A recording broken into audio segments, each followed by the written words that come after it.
Welcome, class. So today we're going to be picking up from last week's lecture about social contact and openings, and now we're more into maintaining a conversation and taking it to the next level. Now, if you remember from last week or the last lecture, we talked about how people use questions to initiate a conversation. And we talked about two different kinds of questions that people ask, which are the open-ended and the closed-ended, and we looked at the differences between these. So open-ended are questions that can't be answered with a simple yes or no, true, false, that type, and then closed-ended questions can.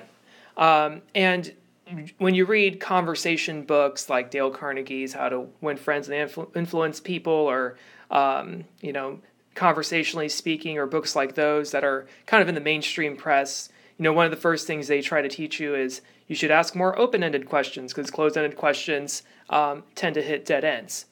And usually the strategy goes something like this, right? You're supposed to keep the spotlight on the person. And that's very classic Dale Carnegie, keep the person talking about him or herself, and just keep the spotlight on them, and then people feel good because they like talking about themselves, because the whole idea of that is the two most loved topics that people that will keep people engaged are topics about themselves, and then the other topic is sex. Actually, anytime you bring that up, that seems to get people's attention. Maybe it got yours, but you and that other topic tend to be the ones that can get anyone listening, and so that's kind of the idea. And usually, and we've probably figured this out in our own experience, what we try to do is we try to take what some would call cherries out of a conversation. So suppose all you had was somebody who said, my favorite class is oral communication, okay? Now, if you were trying to play this questions mode of things, where you're trying to be a listener and you're just trying to make the other person talk, usually what you do, and I'm sure you've figured this out, is you take one piece of this sentence and you ask more about it.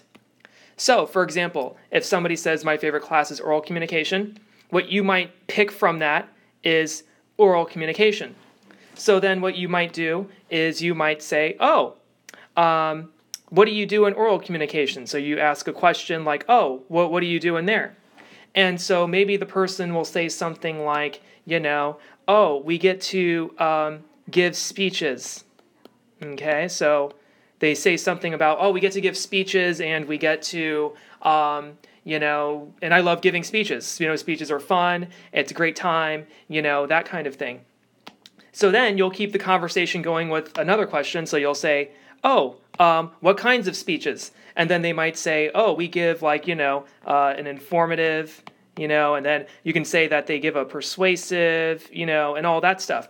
And then what you might do is then ask a question about that, and then ask a question about persuasive speeches, and then just keep branching out the conversation until it just kind of branches from just this little piece here, oral communication. And let's say that you hit a dead end somewhere. So let's say after asking questions about a cherry here, a cherry there, you kind of hit that lull, you kind of hit that wall. Well, you can then bring the conversation back to speeches. So you can say, so you like giving speeches in oral comm, do you guys do anything else? And then you can create a whole new set of things that you can ask about. So whatever the something else is, we get to do projects, okay? And then you can then generate questions off that, and you just kind of branch off this one thing that they said. And then if you want, you can, go the other direction. So maybe it's not oral communication that interests you. Maybe it's my favorite class. So then what you might do is say, why? For example, or what's your least favorite class? You could go off that. You can say, what are you majoring in?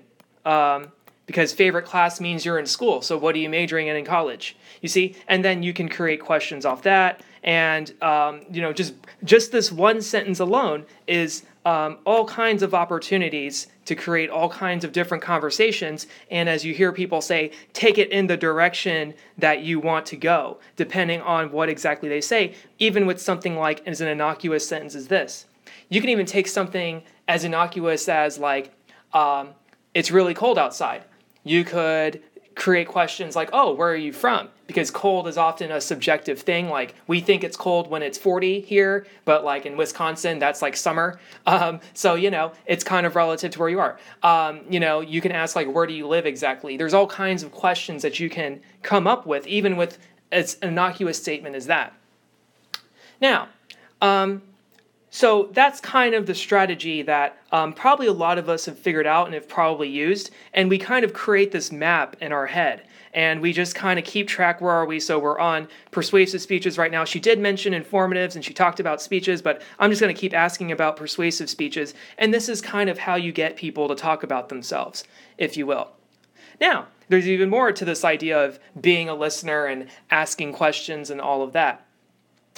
There are different listening techniques that you can use to keep somebody talking. And so I'm going to talk about 4 of them, and there's probably even more, but these are kind of the basic ones. So the first thing you can do is you can summarize. Now, what I mean is you take words that they say and you just kind of summarize them. So somebody might say like, every day I have to work from 8 to 5, and then I have to go to soccer practice from 6 to 8 o'clock, and then from 8:30 to 9:30 I have to eat dinner, and then by 10 o'clock I have a little bit of time to do homework. And then you might summarize and say, so what I'm hearing you saying is you're pretty busy from 8 to 8 every night. You see? So when you're summarizing like that, you're basically just taking what they said, and here's the takeaway. And it's often signaled with like, so what I'm hearing you say is this. So in other words, this, or overall, it sounds like this. Now, when you do that, when people feel like they're being listened to, people will keep talking because it feels good. It feels good to have somebody who you can sit down with and just be able to be actually heard, rather than somebody waiting to jump in and just trying to always one-up you, if you will. So, when you do the summarizing technique, then you're making them feel listened to, and they're going to keep talking. Now, another kind is parroting. And parroting is where you repeat an exact piece of a sentence with a question mark. And usually it calls for elaboration. So summarizing is like rephrasing, in other words, and parroting is repeating. So an example of parroting might be, yesterday I went to the bar with my friends. The bar? Yeah, I went to Miami Nights Bar. Oh, Miami Nights Bar. Yeah, it's a new bar that opened up. You see, all I did was I just repeated a piece of the sentence, and I didn't have to, and I just put a question mark at the end. And because of relevance, right, from Grice's maxims, you know that it's not just me repeating you, it's me, in essence, asking a question, right? And so that'll keep a person talking. And in fact, in my face-to-face class, I had the class do these 4 different techniques. And somebody was like I had a pair there, and one of the guys afterwards, he's like, yeah, my partner just kept parroting, and I just kept talking, like it just worked. Like I didn't even realize how much it was working until halfway through the exercise. So, and then the other partner was like, ha ha ha, that kind of thing. And so this stuff really works. The other one is what I call the stare nod, and it sounds kind of creepy, but it's not, and it's very normal. And basically what you're doing in the stare nod is you're staring at somebody and you're nodding in silence. Now, it's hard to do without a camera. Like, you can't see me do it right now. But basically, just nod your head and look at someone and don't say anything. So they might say, yeah, it was a really tough day just having to go to work and have to deal with angry people and customers. And you just kind of sit there and you stare at them. You're making eye contact with them. So you're not disengaged and you're just nodding. Because then with that little pause, then they'll go, they have to fill it somehow. But you are showing that you're listening because you're nodding your head. So then they'll add more. So they might say, yeah, it was just tough. And, and then blah, blah, blah. And somebody in my class did the stare nod, and he was really liking that. He says that he's been using it on his wife, I guess. So I guess it works. So, the stare nod is very possible. And there, you're not even saying anything. You're just doing something. Okay? And then you have the more questions, okay? So what you essentially do is you run the map, right, from the previous slide where you just ask questions about things that they say and just to get them talking, essentially. So, if your goal is kind of just to be a listener and just to get the other person talk, this is kind of what you do.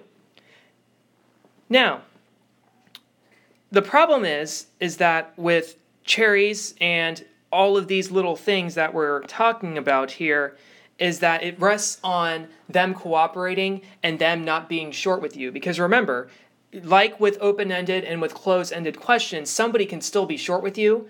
If you ask an open-ended question, so what'd you do this weekend? Nothing.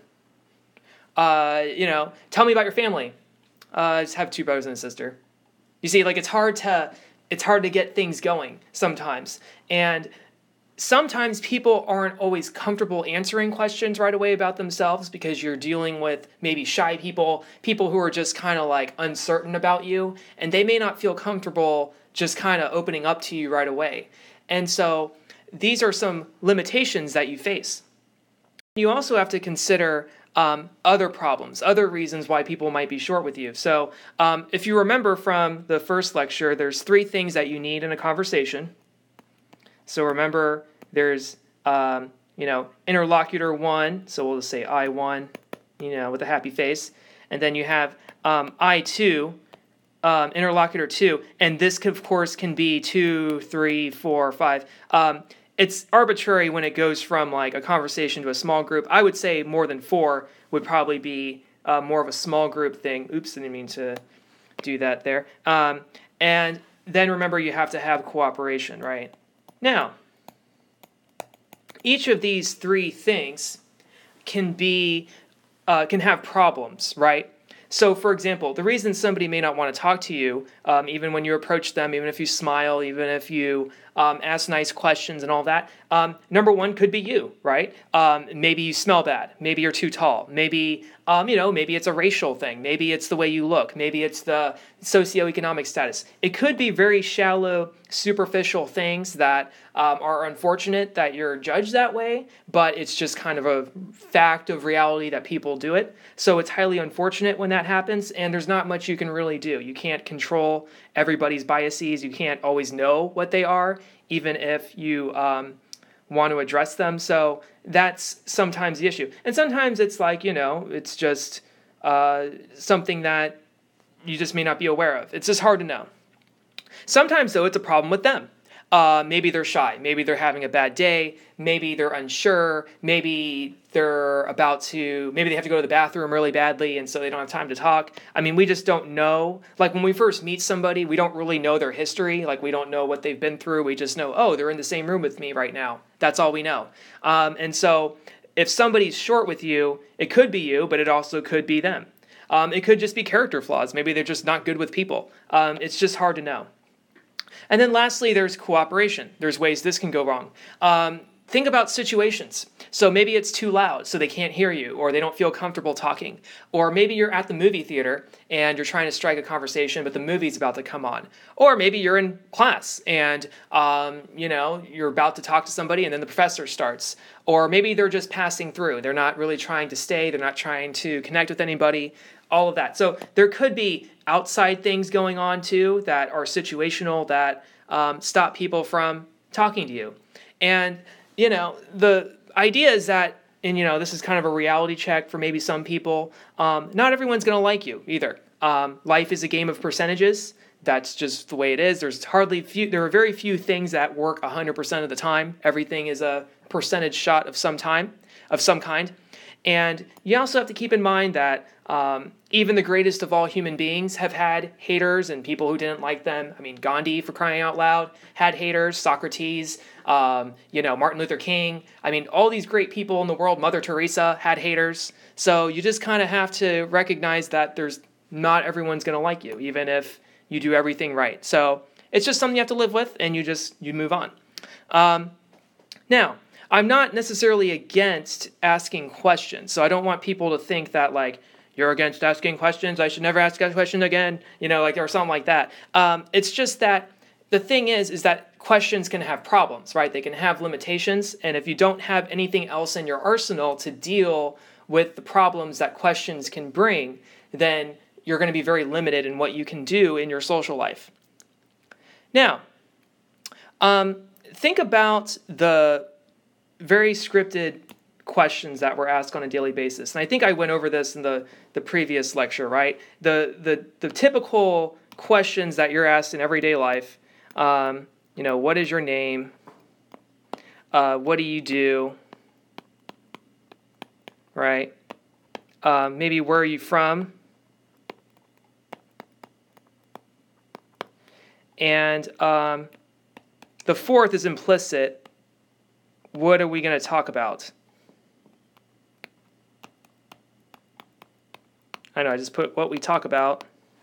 So name, what do you do, where are you from, and what are we going to talk about? Okay? So we all kind of know this, and so when we meet new people, we often kind of go through this script. So what's your name? Chris. My name's John. Okay, so what do you do, Chris? I work in construction. Oh, okay, I work at Denny's. Okay, well, where are you from? I'm from Jonesboro. Oh, I'm from Searcy. And then that's where you hit that little pause, like, oh. And then that's where you have to figure out what are you going to talk about. So if we really want to have more interesting conversations, right, here's my proposal. So we have to think about the idea of novelty. Now, this whole concept of novelty is going to be huge throughout public speaking. Throughout this course, okay, is this idea of having variation. So novelty is the whole idea of adding new things or varying it up. So think about music, for example, right? If you just had a one-note tune, so if this was just one note, do, do, do, do, do, do, do, do, do, do, do. Okay, maybe the song would sound good at the beginning, but after a while, if that was your song, it was just a do, do, do, do, do, do, do, do, do. It would get boring, right? And so most music isn't written this way. It's not a one-note tune, as we often call it. Instead, music has a lot of variety to it. So it has a note. Do do do do do do do do do do do do. It drops up and down, it goes back up, and then it maybe goes constant for a second, and then it goes back up, and then it goes back down. If these were notes, music's all over the place. You see, here you're just kind of a straight line, but here you're up here, you're down here, you're up there, and it keeps it interesting because you can't predict where it's going to go. And so in conversation, we kind of have to do the same thing. Like if you want to study any kind of socializing for a purpose, whether it's networking, whether it's dating, whether it's interviewing, any kind of conversation for some kind of outcome, like any book that you read is essentially teaching this idea I'm about to teach you. So I'm saving you a lot of money and I'm saving you a lot of time reading books. Okay. And this one is called making an offer.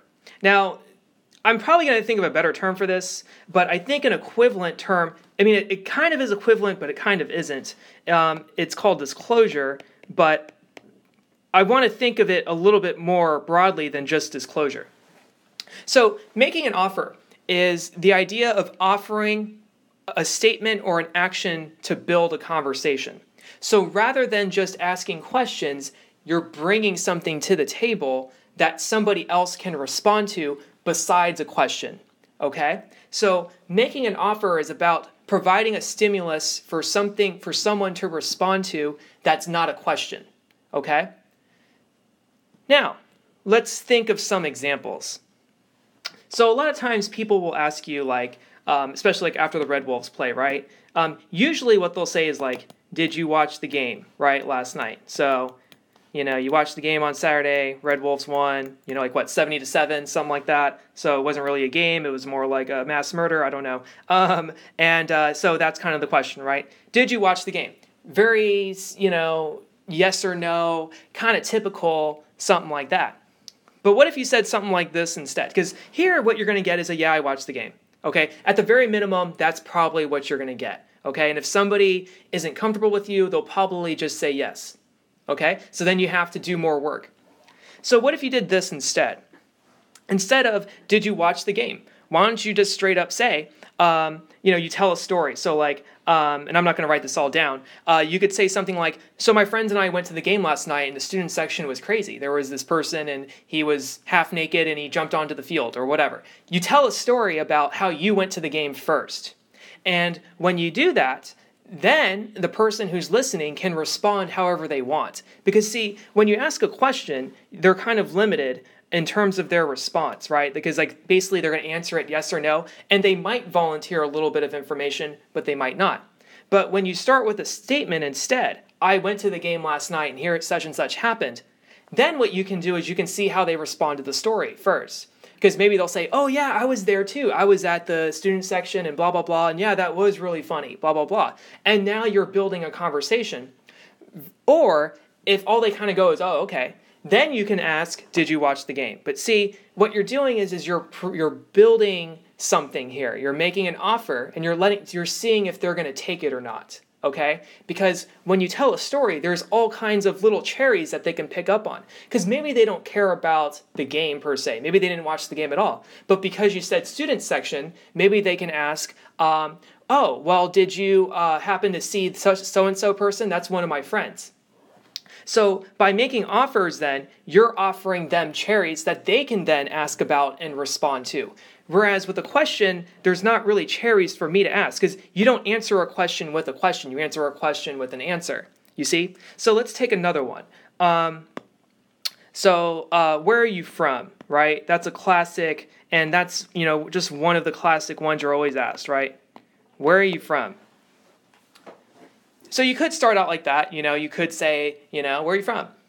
Or you could start it first. Just make a disclosure. I just moved here from Jonesboro I just moved from Kansas City here to Jonesboro. It seems like a pretty cool town. I've been trying all the restaurants because Kansas City is a big city of restaurants, and I just had Don Jose the other day, for example. So I say something like that. Now they can ask all kinds of questions, right? Oh, are you from Kansas City? I know some people there. Oh, Don Jose, that's okay. I like Los Arcos better. You're putting a lot of stuff out there and you're letting them respond however it is that they want, you see? And it's just more interesting because now not only are they, not only getting more to respond to, they're also learning more about you in the process, which then increases comfort, right? Because why are people not usually comfortable? Because they're uncertain. Right? Uncertainty is kind of the thing that scares people, right? There's no greater fear than the fear of the unknown, and that's what uncertainty is about. And if you're a stranger and you're talking to somebody, the thing that might hold people back is just they're uncertain about you. But as you disclose things, they start to learn more about you.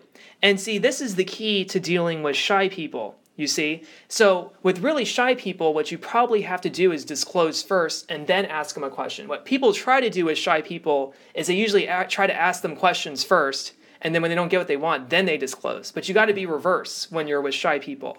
Disclose first, then ask questions. Make an offer first, then ask questions. Now, here's why I say making an offer is more than disclosure, though. And so make sure you get this when you do your video response. It's more than this. It's like disclosure and then some, right? Disclosure and one, okay? Think about the answer to the family question. So let's say somebody asks you or you ask somebody about family, okay? So what you can do instead, I have 2 brothers and a sister, for example. Let's say that. I have 2 brothers.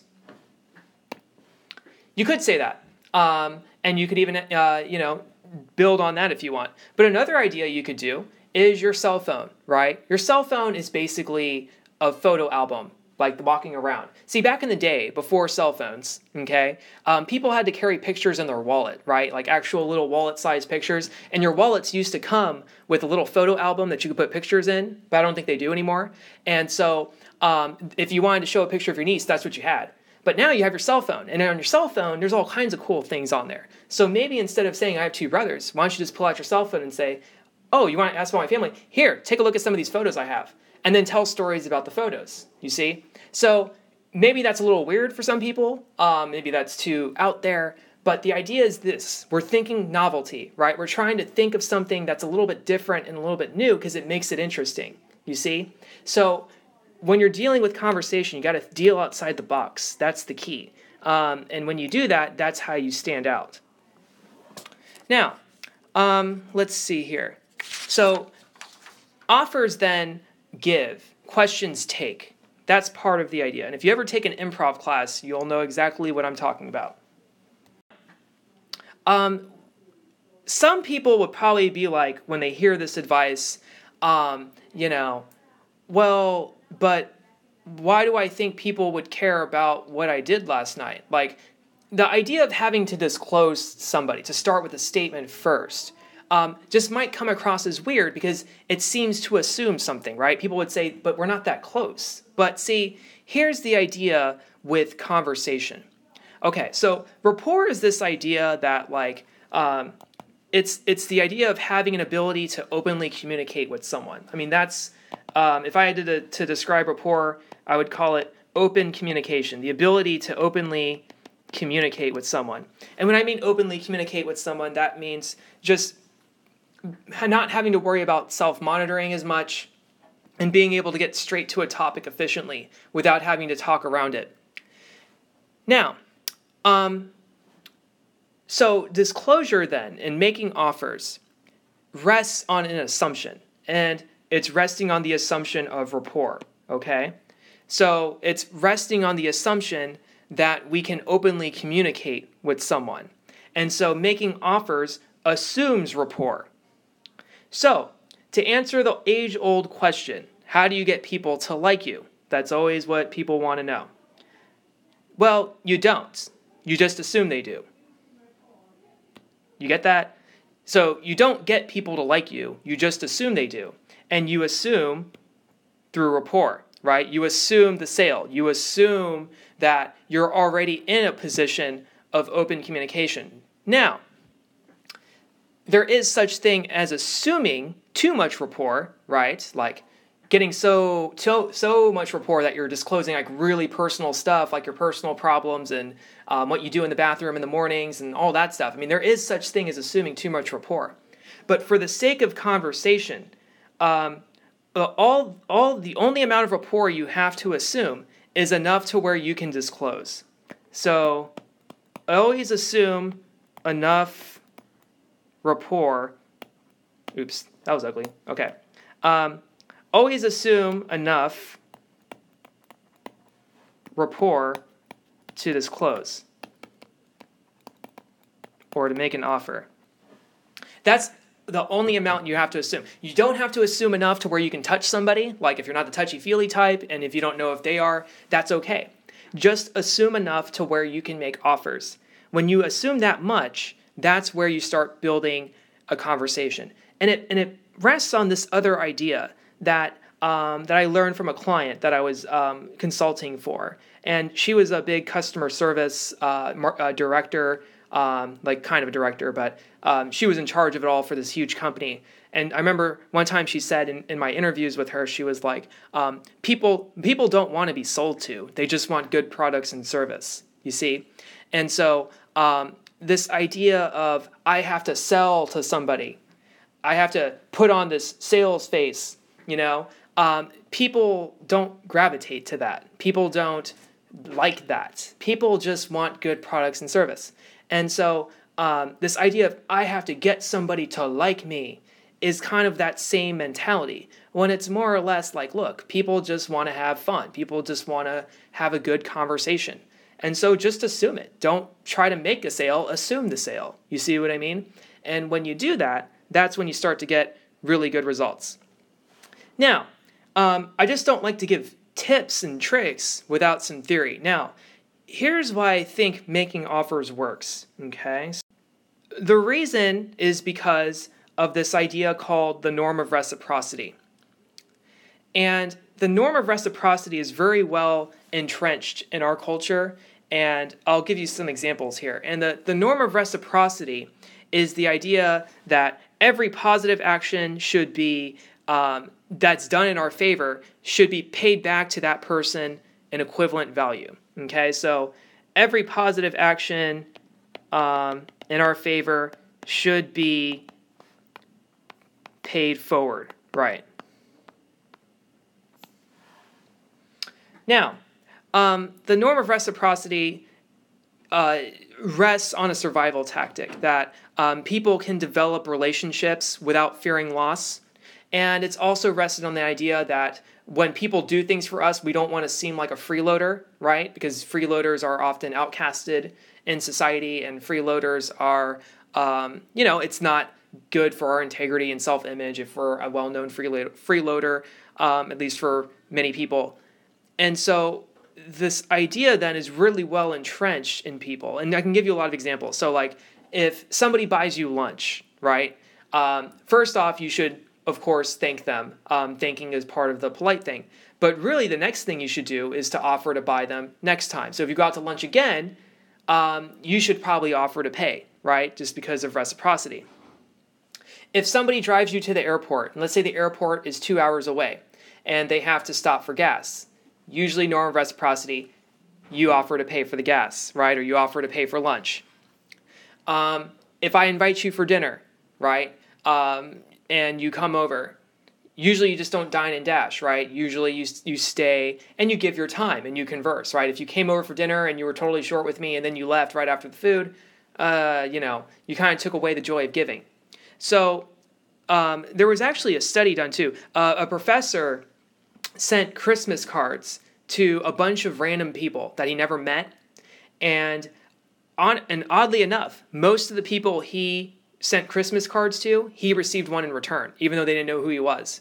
So the norm of reciprocity is pretty well established, something that we know.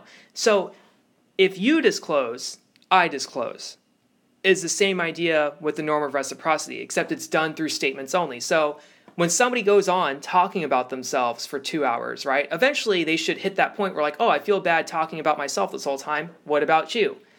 And that's where the norm of reciprocity comes into play. What you're doing is now you're just instilling that a little earlier and with smaller statements, and then you're building in to something a little bit bigger. Now, another idea about conversations then is that conversations rest on pragmatism, not correctness. So we kind of get into this idea of, a lot of people are kind of stuck in this mentality of like, what's the right thing to say, right? And what's the wrong thing to say, okay? And certainly there are places where there is right and wrong, so I'm not denying the existence of it. But as far as conversation is concerned, a better paradigm for conversation is pragmatism. So it's not right or wrong, it's more effective, ineffective. Okay? So what would be the most effective thing to say? What would be the least effective thing to say? And probably more importantly, I would say conversation also rests on justified versus unjustified. But when I mean justified, I mean justified by the other conversational partner. So think about the basic conversation unit. The basic conversation unit is A, B, A. A says something, B says something in response, and then A affirms B's response. So, A might say something like, I'm going to the store today. B might say, okay, get me some eggs while you're there. A will say, okay, I will. So A said, I went to the store today. B is responding by saying, okay, get me eggs.